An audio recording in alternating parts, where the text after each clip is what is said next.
Hello everyone, my name is Ingrid Escalante and this is my presentation on emergent writing detectives.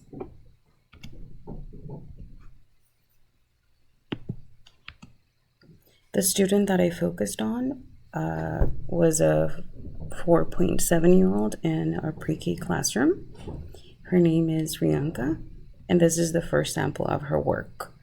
So one of the things that this pre-K classroom does to help students learn to recognize the letters in their names, learn to spell their first and last name, and learn to write it is they have created a sign in and out binder for the children.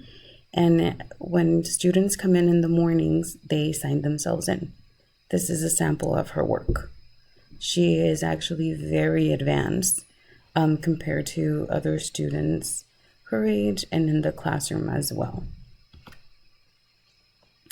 This is sample number 2, and she drew pictures to retell a story in sequential order.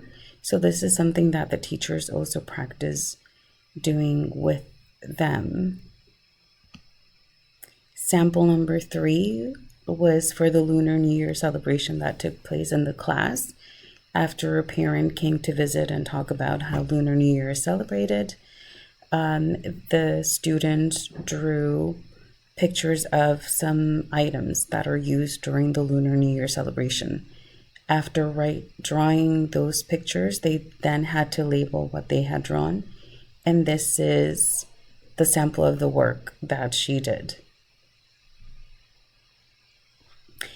Down here, you're able to see that she wasn't quite able to spell blossom.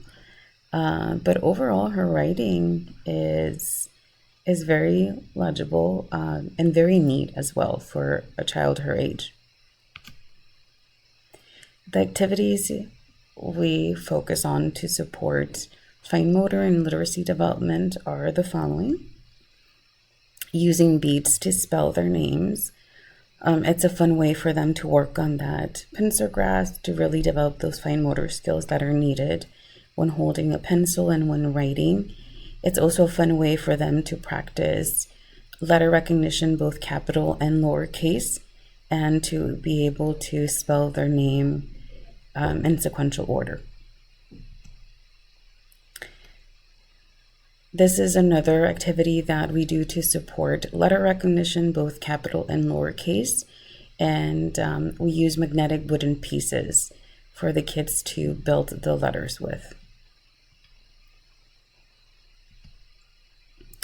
The third sample is using flour and cookie trays to have the kids spell their names, numbers, words, and this is an activity that is super helpful, especially for those students who sometimes are not big fans of using pencil and paper. It's just a fun way for them to explore different ways of developing those fine motor skills and spelling their names, different words.